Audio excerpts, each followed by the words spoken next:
In school, there's always a topic that we don't like, one that we don't really trust, that hinders us, that really just grinds our gears.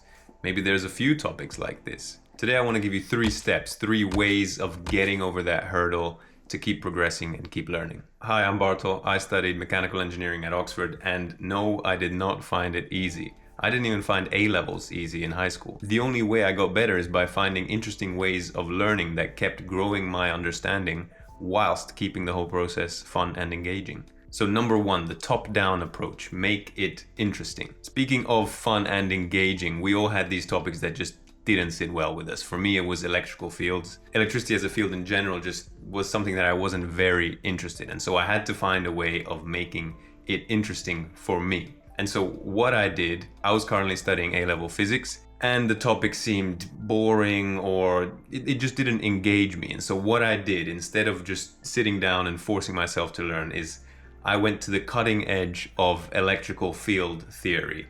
I went online, I Googled articles that were recently published, and I saw the crazy things that people were doing in the field. Then I would read through these papers. Obviously, there was tons of things I didn't understand, but I would try and understand quite a lot of it. So I'd start the paper. Whenever I didn't understand something, I'd Google it, then I'd understand that, then I'd move on to the next section of the paper.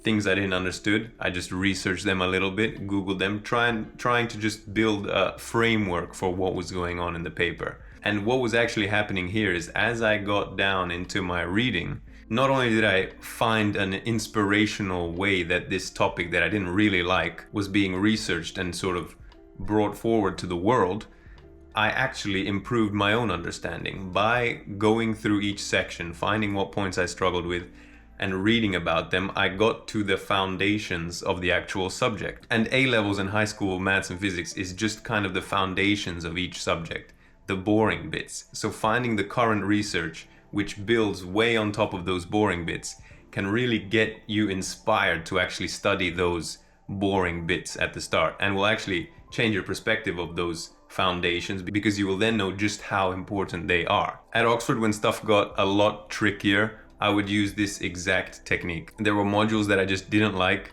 but I would go straight to the cutting edge of research, reading articles online. They're completely free, and professors and PhD students have spent hours and hours making them. I would read those and get a fresh perspective on the entire subject, and through reading them, I would get down to the basic foundations that build up the whole subject.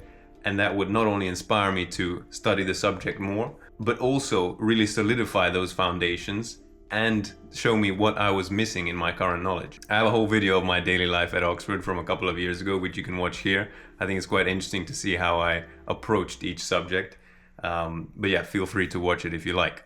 Number 2, everything is about framework. When you're making a puzzle, you're going through all of the pieces and you get to that final piece. And what if it doesn't fit? One reason for that could be that the puzzle was made wrong, which is probably not true. The second reason is that you probably put another piece in the wrong place. The same here is when you're studying subjects. A lot of the time the subject is not wrong. Physics is not built on the wrong foundations. One puzzle piece somewhere was just put in the wrong place. And this puzzle, this piece of understanding, is what is stopping you further understanding the next puzzle piece and the one after that. If you go back and change that puzzle piece, that piece of understanding, it will make all of the rest of the puzzle pieces fit into place again. So then a great thing about learning is actually making these mistakes and finding things that are quite hard to understand.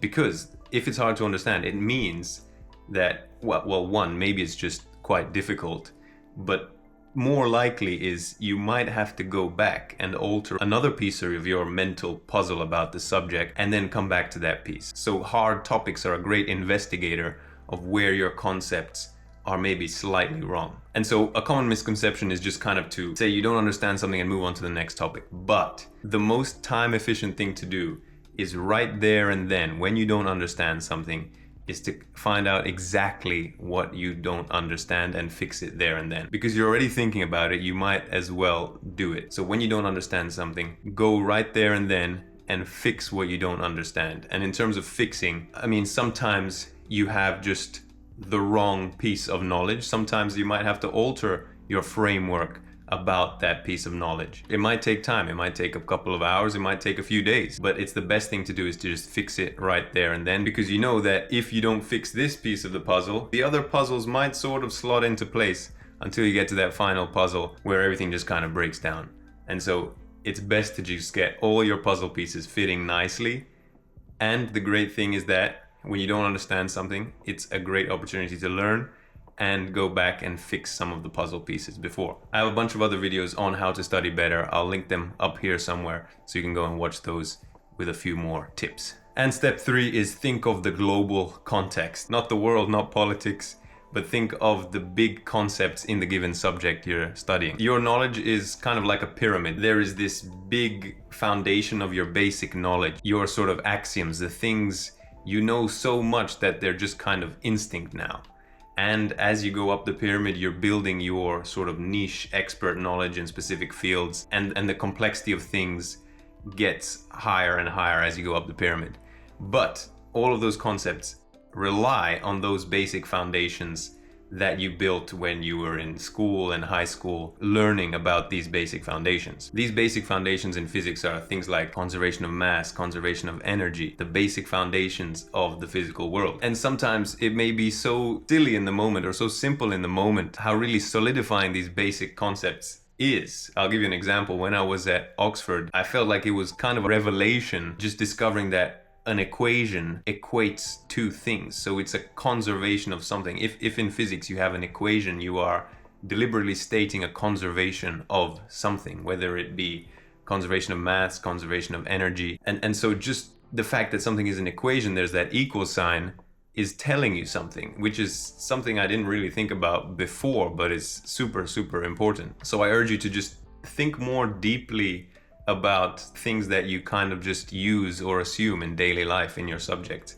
and you will find quite interesting things. This will help you as you progress in your studies and learn more and more complex things. Just know that it is built on the foundations of very basic concepts that you learned years and years ago, very basic and fundamental laws of the subject itself. And this is what encodes your understanding of the subject. The subject is always viewed from your perspective. Sort of physics doesn't change, that's always right. But if you don't understand something, that means that your view of physics might be slightly wrong. So that can tell you a lot. Most of the time it's changing some basic fundamental piece of knowledge that you thought was right and altering it slightly, which will help you understand the overall subject very clearly. So if something super complex is not understood, sometimes changing the most basic fundamental piece of knowledge is kind of what can fix the problem. How do I apply this? Well, whenever I try and learn something new, for example, this year I'm really trying to get into statistics. I'm kind of struggling it because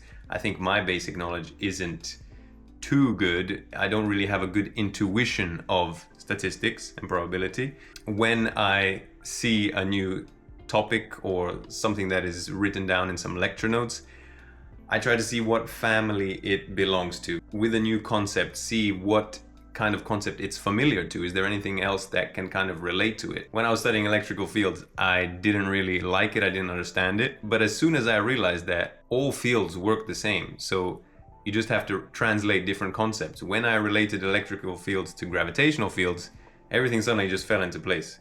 It was like a miracle. So when you're trying to understand a concept, see if it behaves similarly to other concepts that you know. See how it's related to different fields, whether it follows the same laws, what exceptions does it have as well, and try to build that into your framework. This style of thinking, I think the great thing about the sciences is that when you use these concepts, you completely remove the need for memorization. Everything is built off of understanding, and so you memorize none or very, very few things.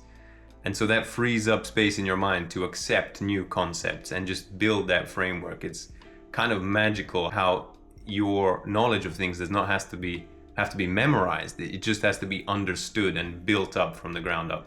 The biggest piece of advice that my professor at Oxford gave me was derive everything.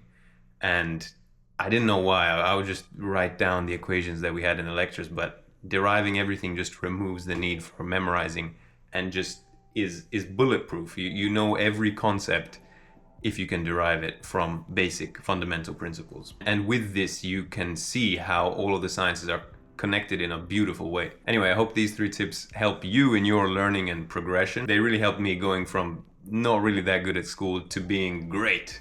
Well, not really great, but kind of pretty good. And if you want to see just how good, check out my video. I'll put it somewhere here on how I went from being average to actually getting into Oxford for mechanical engineering, which is probably the best university in the world for engineering.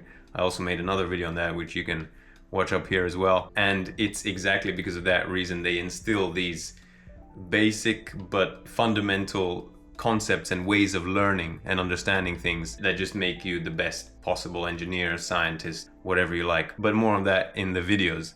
Thank you very much for watching this one, and good luck with your learning, and I'll see you next time. Bye.